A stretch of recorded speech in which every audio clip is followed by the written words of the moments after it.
With this feeling, I can leave.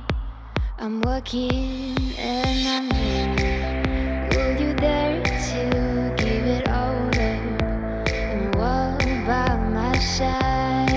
Do you see the road? Do you hear it's cold? Do you want a part of it? Just getting me apart. Well, good day, everybody. It is Friday, the 10th of June, and I am your host, Jason Bainbridge, with the State of the Nation. This week, we are back into the energy report with Daniel Ruerich and Levi Wulf. And let's say hello to Daniel and Levi today. Greetings, gentlemen. How are you today? Hey, Jason. Good, mate. How are you going there, Daniel? Yeah, I'm good, mate. I had a bit of fun time yesterday. You had a bit of fun time yesterday?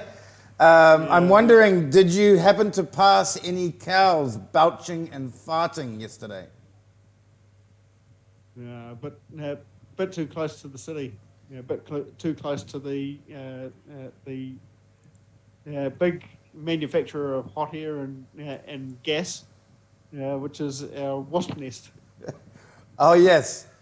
Oh, yes, indeed, our wasp nest in their almighty wisdom to now put a carbon tax rating on belching and farting for our fine friends that we love to consume so much. Do you think that this belching and farting carbon tax will also trickle down to our fine friends the sheep? Oh, no doubt. Yeah, they'll try and tax anything that they can. If it moves and they can take an excise from it or tax it or whatever, they will do that. But fart tax is is something that National tried a few years ago, and we've got this government going down the same road. National listened though. Yeah. I don't think this government will. I think this government is going to continue on like they are with everything else and just try and ram it through. Well, it only took one tractor up the Parliament steps to get National back down on that. So if you're listening to this broadcast, Groundswell members, get your tractors out, dust them off, and Parliament steps await. Absolutely. Yes, that's right. Now, Daniel, earlier on, you were just mentioning that you attended a meeting yesterday. Do you mind filling us in as to what was going on there yesterday? Okay, so I went along as a participant with, I think it was the Chris Leach and Social Credit Party were presenting a petition to Parliament, and we had the Select Committee hearing for that yesterday. It was a particularly useful, actually it was a pretty 40 minutes. in some respects, pointless meeting because there was no discussion, there was no real opportunity to do anything. And we had no chance to actually really ask questions or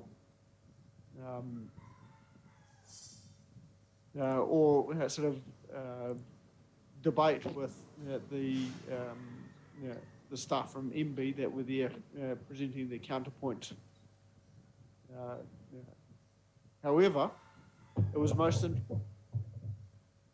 interesting in the fact that MB are continuing to hold a line that is, not well researched. They have no real basis for their positions, and they have no foresight, no long-term view at all, except to follow the narrative of decarbonise everything. And I think this whole, I think you touched on this last week, Levi, where decarbonisation is really inherently dishonest and is quite the myth, to be honest. Well, yeah, it is. It's a myth, I mean, we're all carbon-based life forms, and where do you stop? You know, you're breathing in oxygen, you're breathing out carbon dioxide. Every living creature on the planet, aside from trees, you know, produces carbon. So the whole narrative is just, it's quackery. It really is. It's quackery. There's no other word for it. And then we need to sort of ask ourselves this question: why are they pushing forward this narrative? Is there actually proper, real science behind it? Or are we being sold another fairy tale, fear factor, pseudoscience, quackery narrative, much like the last pandemic, which swept through the country and killed all those millions of people? You know, Yes. it's quackery. It really is. And the only thing I can think of, the only reason why they're pushing this narrative is there's another agenda behind it, and they're using it as a cover. And decarbonisation by 2050, our government's signed up to it fully. The reason why they don't care that the plant's been closed, and actually they support it, is that they're going to ban petrol imports from 2032. So the Climate Change Commission came out with that in,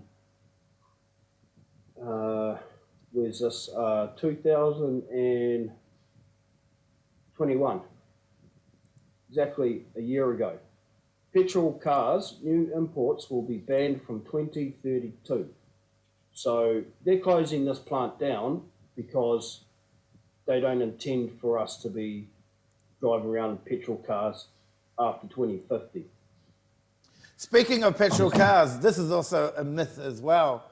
I just saw a meme there. It was actually a video meme posted about a fella in the US who had run out of petrol, and the only way to get his Tesla, he had run out of gas, run out of electricity, and the only way to get his Tesla rolling was to pour in gasoline into a Honda-made electricity generator.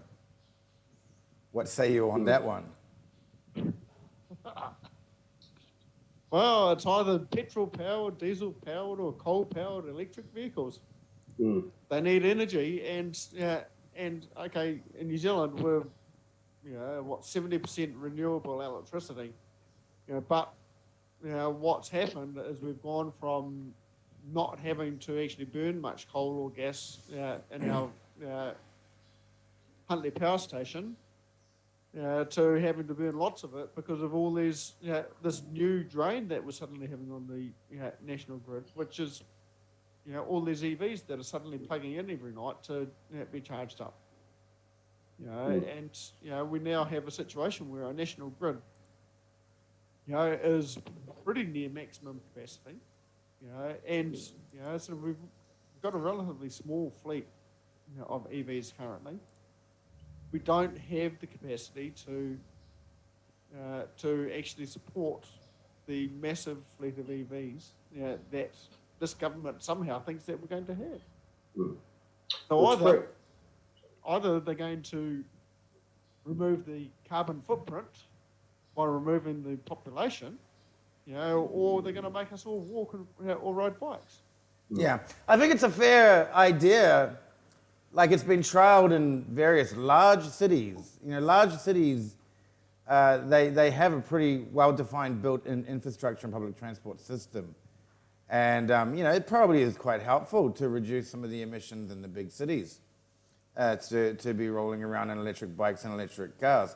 But when you're driving down a desert road, going past, heading towards the army base, and you run out of electricity, you're just as much as you're out of luck with petrol, you're going to be even double out of luck, because I doubt if either gas stations on either end of the desert road even have a charging station, correct? Yeah. I think one of the things that you're probably going to find is you're going to have EVs who are frozen. What did you say? Easy are frozen? My screen's frozen. We're still hearing you, Daniel. We'll still hear you, Daniel. While you unfreeze your screen, let's go over to Levi for his take on it.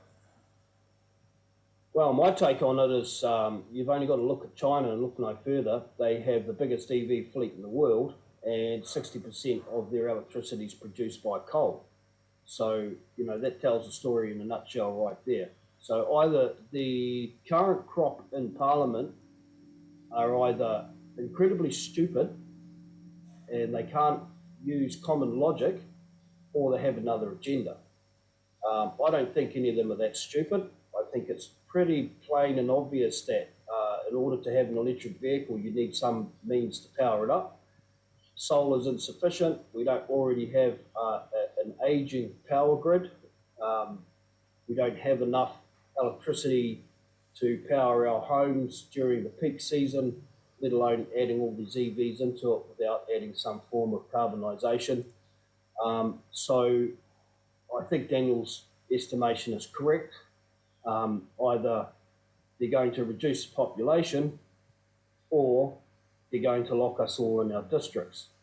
So what's happening here in this country is, I think, to any rational, sane thinking person, is a move by a group of people who are going to remove our energy independence, and they're doing it for a reason which is, in my estimation, nefarious, under the guise of stopping this global warming, which is based on pseudo-quackery science in the first place.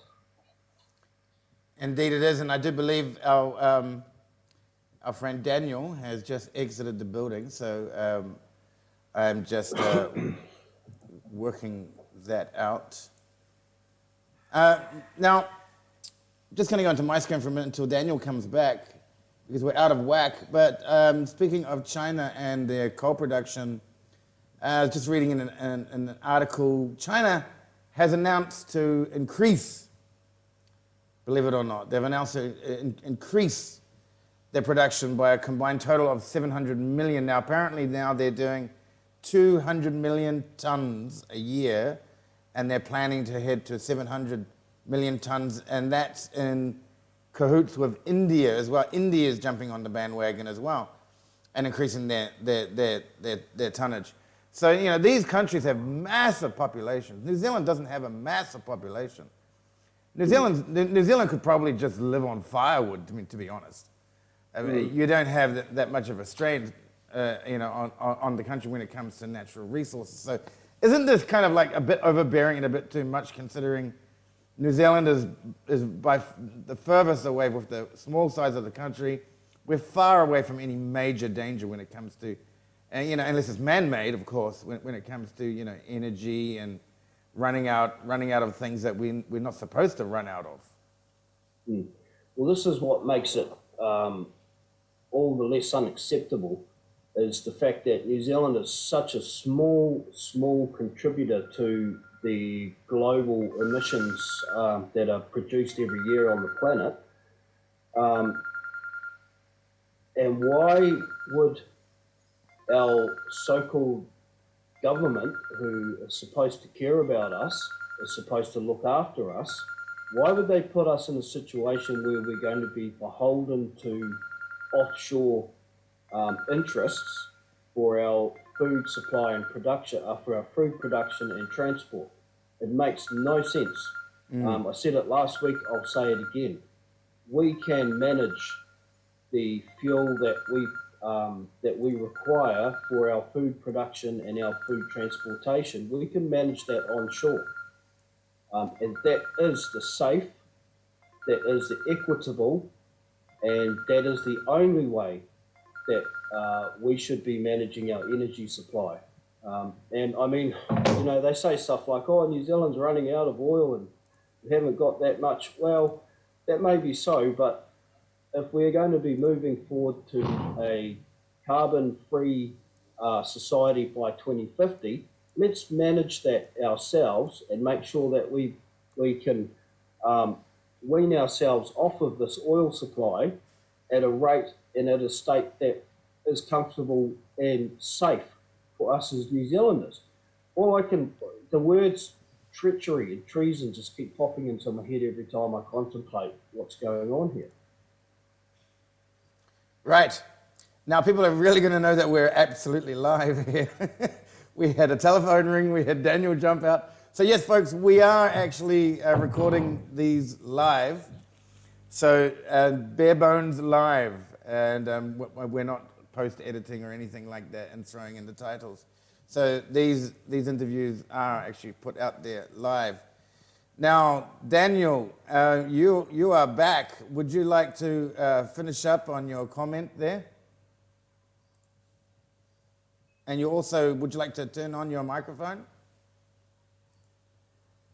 That would be wunderbar, in speaking in German. All right. So while he's countering that, I'm going to go back to right. I'm going to go back to a new all the way down here. I've been jumped off all the way. Okay, let's go down there. Right. Okay. Right. Now, the EU yesterday just voted to ban gas-powered cars by 2035. Now that goes a long way into what you were talking about, 2050. Now, banning gas-powered cars puts us on a road to where we would be like in the movie Minority Report. Minority Report, movies like that, and movies like Will Smith and I, Robot, when they're jumping from transport to transport on a total grid. An electric, computerized grid, you know, scaling buildings and horizontal and vertical lifts and that sort of thing, and no real plan. And also, I see this potential dystopian future, where they're able to control your vehicle, like lock you into the vehicle, and if they're after you for some reason that you haven't taken your jab or something like that, you'll be locked into your vehicle and until medical services comes to save you with your jab. So that kind of pulls in a little bit. 2035 is a decarbonization plan, which sees the end of most air travel, which a person like me, I'm not happy with. I spent the last, since 1999 basically, out of New Zealand. So I've been out of here for 23 years, and I'm not happy with that. What do you say about that one there, Mr. Daniel? Yeah, I think it's pie in the sky thinking. I think that it's all about control. It's got nothing to do with the environment. It's got nothing to do with what oil reserves we actually have available to us. Sure, I'm actually in favour of looking for alternatives that keep us, provide us with better energy efficiency, with lower pollution. Absolutely, let's do it. But the way that it's done, of course, this will only apply to the slave class. This will only apply to the useless eaters, the people who aren't in that best group of owners of society, controllers, the Illuminati, the elite. That would include us. That would include us being a part of that slave class. Yeah, absolutely. It's anybody that is, and the sad thing is when they're talking about reducing carbon footprint, they're talking about those that have a footprint that are made from carbon, which is all of us. Anybody that breathes. Yeah. So yeah, if you want to take that theory down to the nth degree, you're talking about depopulation. So you'd be in their view, you'd be lucky to be one of the slave class, because the majority of people, as far as that line of thinking is concerned, the majority of people need to be just rubbed out completely. And I'm not sure what it is, the 1%. And then 500 million or something other people allowed to survive in their utopia, which is a load of nonsense. It's never going to happen because, as you all know, I'm a born-again believer in Jesus Christ, and I call him the boss, and I believe the boss is going to intercede.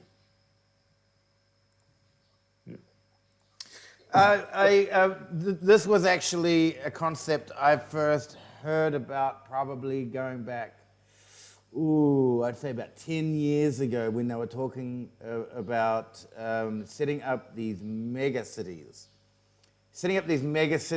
And in fact, there was a animation released by, I think it was either the United Nations, the WHO, or was the WEF. I'm not sure which one it was.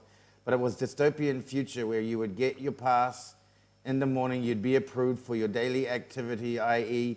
if you wanted to go somewhere, you'd be booking like a Grab car or Uber car or some kind of corporation like that, and then you would be permitted to use a certain amount of carbon points for that day to go and do your shopping, and then all sorts of these dystopian regulations, very much straight out of the Orwellian, the Orwellian story. So carbon credits having permissions, so it does come down to having power, showing power. This is how much they want to control you. This is how much they're going to get out of us. Well, I think it's all going to fall apart, to be quite honest with you, because when you look at what's happened around the world, especially with the mass gatherings around the parliaments around the world, I think that, this lot have realised that people are waking up to them.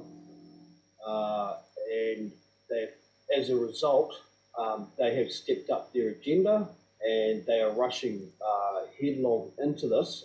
It's now picked up a breakneck pace. And I think that there's a lot of countries and people around the world that just aren't going to stand for it. And we're already seeing that with the likes of Russia. The media is telling us, Russia's losing these battles in Ukraine and it's causing, massive problems with oil because no one's buying it. Well, Russia's actually on its way to make a record-breaking profit of nearly $300 billion because they're selling their oil hand over fist to the other countries where, Europe's like, we're going to put sanctions on you. America's like, we're going to put sanctions on you. But the other countries are like, fantastic, let's buy all that oil. So, there is no massive global unity from their side of it. They are a very small percentage of the global population. And quite frankly, they're outnumbered and they now know it. Yes, well, members of the EU states are literally making a mockery by just doing sideline deals. Like they're supposed to be sanctioning Russia, but yeah, you're right. They're just going out there and they're buying it anyway. Absolutely. Yeah. Capitalism always rises to the top, no matter how much you want to try to create some kind of like communistic type society or socialist society. And every socialist society that's ever raised up in human history, capitalism always floats to the top. Because capitalism is not a political ideology, it's just a fact of nature. Well, it's the free market doing its own thing. That's what capitalism really is. It's the unhindered free market. It's the way stock markets are supposed to be. But obviously now they are influenced by whales, large investors who are manipulating the stock markets. And now that's actually, I've seen in the past year or so, that's now entered the crypto market as well, where these large corporations and large whales and hedge funds have realized, well, people are really taking this cryptocurrency stuff seriously, so they're now getting in and manipulating that market. Hence, we've seen a decline. Most people would say, it's a natural market. When whales get involved, they cause complete havoc on absolutely every industry when they want to get control of the industry itself. And oil is no different. Totally. Oil is absolutely no different. So Russia's also stopped supplying to companies in Denmark and Germany. This was going back a few days ago because they refused their Moscow ruble scheme. Now, I want to just touch on that for a minute. I'm not sure how informed you are about Europe, but there seem to be a very consistent series of countries who are involved in this, and Denmark and Germany are one of them. And they seem to be sort of leaning towards the same people who are pushing the monkeypox, the same people who are pushing the COVID-19, the same people who are pushing the sanctions. They're all sort of one big club, and I'm starting to see a pattern of these countries. So do you think that these countries are going to see the light and they're going to realize that they are really actually isolating themselves with these policies? How about that, you, Daniel? Sorry, I got a vacuum cleaner going on in the background. I really do think that we have we have these countries where the ruling class are trying to crash their economies. And I think that's the bottom line. They want to crash the economies. They want to enforce their control. They're trying to grab power. They're trying to destroy the economic well-being, in order to be able to replace the economic system with a central bank digital currency, which gives them ultimate control. There will be no cash in those societies if they win. There will be no escape. Bar maybe a little bit of direct bartering, but even that I think can be controlled. If you can track every input and every output, you'll know if somebody's suddenly trading on the side or bartering on the side. This is also the reason why the whales are turning up in the cryptocurrencies, because they need to smash every alternative form of currency, cryptocurrency included, and force everybody onto the same centralized digital currency. Okay, I'm just going to cut in and then get back to Levi there on his response. Now, how are people going to see this? And I know there's only one way that people are going to see this and really start reacting. It happened down in Wellington. Like, for a good couple of years, there was a small group, including myself, where I was not even attached to a group, but I was posting on Facebook that, this dystopian society is coming to New Zealand. And then I was following Billy Tikahika, and he was running around doing lectures and warning people that, mask mandates and all these kind of strict regulations were going to come in. You're going to lose your privacy. You're going to lose your freedoms. You're going to be dislocated from society because you do not comply with the group think, the sheep think. So there's only one way, and people, for example, in California are really going to start to feel this. Now, California, they've got $10 a gallon. They're using gallons. $10 a gallon. Can you believe it? $10 a gallon. Whereas probably the highest that it's ever been was probably around George Bush Sr. when it was around $4.50, $4.60 a gallon. And this is during, and then it spiked again during George Bush Jr. under peak oil and OPEC, peak oil of around the same, just shy of $5. So the rest of the country is on $5 per gallon. So when that happens in New Zealand, do you think that we're going to see a real fast wake up when people really, really start hurting? Daniel, then Levi. All right, so $10 a gallon US still is cheaper than what we're paying when you do the conversions of the 3.75 litres per gallon and sort of the exchange rate included. So we're actually paying more already than they are in the States. And our money does not buy as much as their money by a long shot, even in our society. So we're actually suffering worse.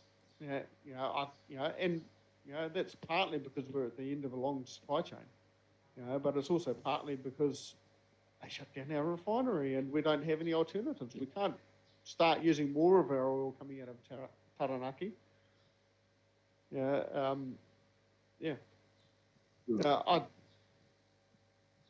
Levi? Yeah. Well, yeah, I mean, people should be feeling it right now.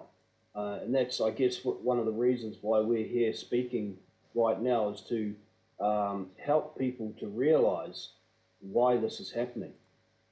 People need to stop looking at the government like it's God. The government is not God. They're a very small bunch of people, and quite frankly, I think that at the moment they're a small bunch of very stupid people doing very stupid things. They're humans, and let's not allow them and a small group with television cameras and TV screens to fool us into thinking that the reason that this is happening is because of anything other than stupidity by a small group of people. That's why we're paying this much for gas. It's got nothing to do with anything else other than these people have made stupid decisions and they're doing stupid things. Now, why they're doing those stupid things, that's a question for another day. But what they are doing, however you weigh it up, is it's stupid and it's dangerous. It is putting us in danger, it's putting our food supply in danger, and it's putting our children in danger. We need to make sure that everybody knows the reason that this is happening is because of them. Yep. Absolutely. Yes, people may know that I spent a couple of weeks in hospital recently. And one of my bedmates next to me, her father was in there getting a kidney removed.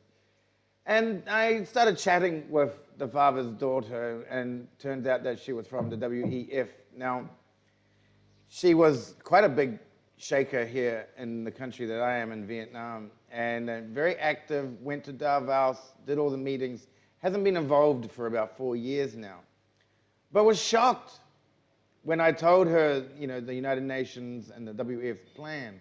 I actually red-pilled her that very first time I met her. So these people genuinely don't realize what's going on. They really honestly believe that they are helping the country. So, what makes it so different from us to them? I mean, they go to all the meetings. They are drinking the Kool-Aid. They totally believe that they're helping the country. They are thinking completely illogically, yet we don't even go to the meetings. We can clearly see where this is going out. We can read it in their literature. Why can't their own people read it in their own literature? Levi. Well, you mean in terms of the people that are working for the UN and things like that, and the governments, that type of thing? Yeah, that's right. I mean, they work for the United Nations, they work for the WHO, they work for the WEF, but they can't see through the plan to depopulate, to control the energy, and to have this dystopian future. I think it depends what level the person's on. I think some do understand what it is that they're up to and what they're trying to do. And from an ideological point of view, they think that it's the best thing for the planet and humanity's future. But then I also think there's a large group of people, and this is the problem that's wrong with probably the masses of New Zealand as well, is they give these groups far too much power.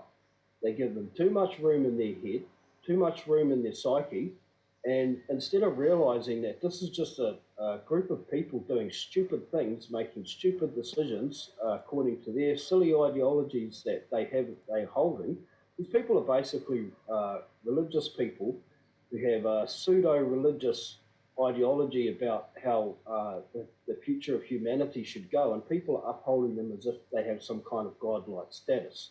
Now, they don't. The UN is just a group of people from different countries And in every one of those countries, they represent a small group of people, including in New Zealand. It's only a very small group of people in this country who are holding this ideology and attempting to actually rub the rest of us out and make our lives hell. The sooner that we realise that, we wake up to that, like what happened at Parliament on the steps, on the front lawn, was that it exposed that they're only a small group of people. They're not a huge, big, massive, godlike. It's all smoke and mirrors. We're talking like Wizard of Oz type stuff. It is smoke and mirrors. You peel back the curtain, and there's just some old geezer in there pulling levers. It could all be over tomorrow. That's really right. Could. That's right. Daniel, you were going to say something on that. Yeah, actually, one of the biggest issues that people are so compartmentalised. You've got, what I saw when I went into the select committee hearing yesterday was a whole bunch of parliamentarians and their staff, their aides, who were just kind of going, well, sort of, I'm just here. We have to hear this. We have to, we have to receive this petition. But I'll be damned if I'll actually ask some intelligent questions and try and understand what the bigger picture is. They think it's not their job. Their job is just to be there to receive the petition and go and ask some relatively inane questions in order to make sure that they're actually perceived to be hearing the people. But they simply don't have a clue. They don't see the bigger picture. They don't see the risks to themselves, let alone to the whole country who they are supposed to be representing. I found that quite striking. Actually, I used to look up to our members of parliament thinking that they were there to serve us. Now I think that I've been duped. I've been conned. We've been conned. We've been sold something that we're not actually getting. I think you'll find that this feeling is ever growing among not just New Zealanders, but victims of these crimes by this apparent Western coup d'etat of Western countries' freedoms and rights. Finally, we're gonna finish up here with something for the farmers. Now, going into American news, President, well, if you want to call him the president, but Mr. Biden, I'm not going to call him President Biden, Mr. Biden calls on farmers to produce a double crop, but he hasn't actually provided any provisions or any subsidies or any way for them to get access to more energy, more fuel, to increase the crop coverage.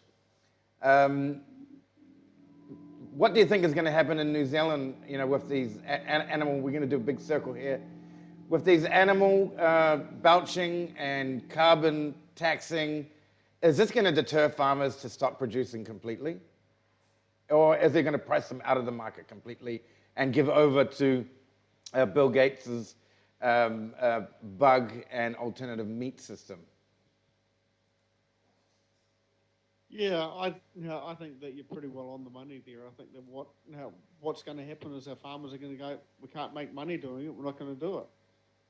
We'll go and find a job somewhere else.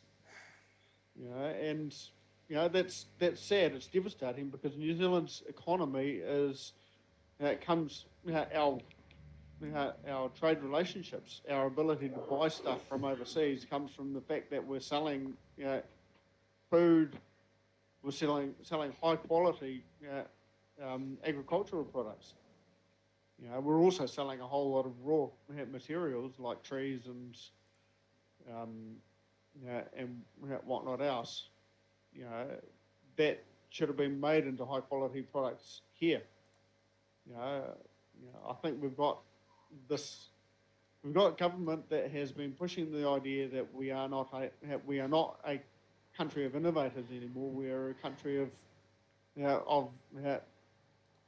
mindless bots. We can't do it ourselves. We can't build our own infrastructure. We have to have it manufactured all overseas. Which is why I think I'm going to go back to the parliamentary protest again. They're in for a big shock.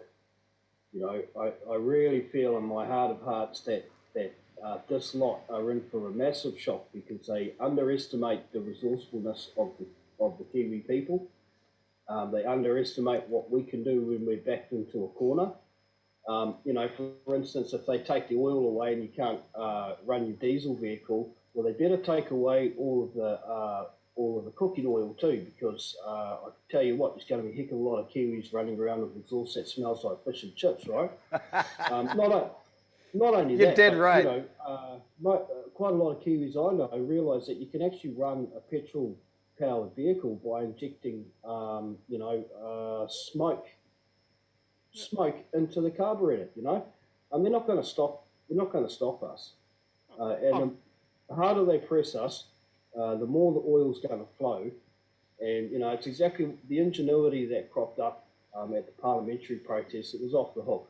Now you imagine that on a national scale, and that's what's going to happen here. So necessity is the mother of invention, and New Zealanders are pretty clever when it comes to that. I mean, a lot of people didn't even realize that New Zealand had a really advanced robotics industry, and it took many years for people to even realize that. But I've definitely been in some of these groups, and I've seen a few photographs and a few videos of different types of alternative fuels already in place. So I'm pretty sure New Zealanders are already becoming innovative and are preparing for what's ahead. Those who are in the know, that is. I think it's going to happen. The old World War II gasifiers are going to be returning very, very with a vengeance. I think there's actually quite a good opportunity to make become a part of the new society through sort of preparing and actually pre-manufacturing conversion kits to convert people's cars over to running on the old gasifiers. I heard the other day actually that the price of older cars, particularly carbureted cars running with carburetors, have suddenly increased in value significantly to the extent that because people don't want these computerized things that they can't control. They can't modify them. And the fact of the matter is that you can run a carbureted car on all kinds of gases, including alcohol. You've got hydrogen, oxygen, all easily at our disposal. They're not going to stop us. Woe the bobby or the local constable that comes up and tries to tell someone who's been put under pressure that they can't run their car on this. It's as I said, they don't have the numbers. This is Wizard of Oz stuff. It's smoke and mirrors. It really is. And the sooner that they try to pull that lever, the sooner that Kiwis wake up, there's going to be trouble all over the world. We're entering probably one of the most destabilised periods in the last century. Since World War II. Watch the space. If they think that they're going to win, they've got another thing coming, because the one thing they didn't bank on was two things they didn't bank on. One was humanity, and the second one was the boss. Yeah, this is seemingly the preamble to it's identical what was going on from 1917 up through 1945. They basically wanted to do the same thing. They wanted to have the pandemic. Well, first, actually, they wanted the war. They wanted the war that was supposed to be with Russia. Then they were going to launch the pandemic. And then they were going to make sure everybody was wearing masks. I've even made a music video based on this. This is identical. But it has been sort of, it's out of sync now with the timing. But they're trying to achieve the same results, and then finally, of course, the market crash and the big recovery, and this is their Build Back Better. with the big recovery after the market crash and the Great Depression, they would come up with the World Economic Forum's way of life, that you will have nothing and be happy about it. And they've definitely attempted this in the past with World War I and World War II. They've got the same game plan. These are generational families. These are generational people. I mean, of course, Adolf Hitler is still not alive, but he's got his own relatives, and there are people in the movements. You know, there's the Golden Dawn, you've got the Rothschilds, you've got the Rockefellers, you've got all these institutional giants that have been existing through the early industrial age, and they're now finally at the end of the industrial age and moving us to their fourth industrial age. And this is all the preamble into what's to come. Daniel, before we close up, do you have any final comments on what I just discussed? Yeah, I think you pretty well nailed it. This is not a new concept, a new idea. This is an old idea which is just being recycled, and it's been recycled time and again, over the centuries. Just on grander and grander scale. And the problem that they're going to have is that people are much more aware. We have communications that on a level we've never had before. We can have video conferences across the world, in real time, and that creates the opportunity for building a mass resistance. And I think that there is a mass resistance building, and all it takes is for people to start waking up, start realizing how desperate our situation is, and stand up and say, I'm not going to put up with this. I'm going to work with my neighbours, and the friends and those around me to build my local network to resist. And when we've got our local network, we're going to build our regional networks, and we're going to take our country back, village by village, town by town, city by city, region by region. And we will weed these guys out that really want to destroy us, and we will bring them to justice. But we'll do it peacefully. Absolutely. Yeah. Absolutely peacefully. And the peacefully is the solution. And in 2013, Zbigniew Brzezinski, before he passed on, actually stated in one of their forums that because of instant mass communications, the whole idea of colonial rule is out the window. And he actually indicated as far back as 2013 that they were not going to achieve their plans. So since 2013 and 2015 and so much, we've seen a huge intensification of, I'd love to say war, but of the elite getting a run for their money, let's put it that way. People are opposing them even more and more frequently now.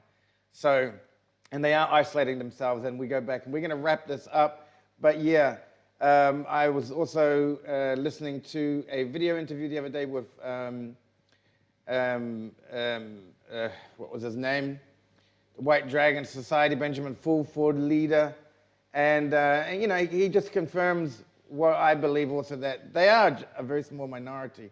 And their only claim to control over society is having control over legacy media through corporations like BlackRock that are institutional shareholders of most of the media organizations, which our wonderful Prime Minister went to visit during her little escapade in the US last weekend. So guys, we're going to wrap it up for the energy report. Now, can you let us know what is the email address, not the email address, what is your URL for your website there, Mr. Levi? operationgoodoil.co.nz. There we are, I found it, I'll transition that up. operationgoodoil.co.nz. Everybody, you are on the energy report with Daniel Ruerich and Levi Wulf. My name is, let's get out of here. My name is, there we are, there I am. My name is Jason Bainbridge, and this is the State of the Nation, and we'll see you online. And don't forget, we are actually doing these live interviews, so you'll hear the bits and pieces and sounds in the background. People will go offline, online. So this is unscripted. We do plan a little bit, but yeah, this is the real information coming from the real State of the Nation. Goodbye, fellas. All right, see you, mate. Let me just go to your double headshot. Go to your double headshot. Goodbye, Daniel, and goodbye, Levi, and you have a fantastic week ahead. You too. Thanks, Okay. Jason. See you, mate. Awesome. Okay, this is the State of the Nation. We'll see you next time.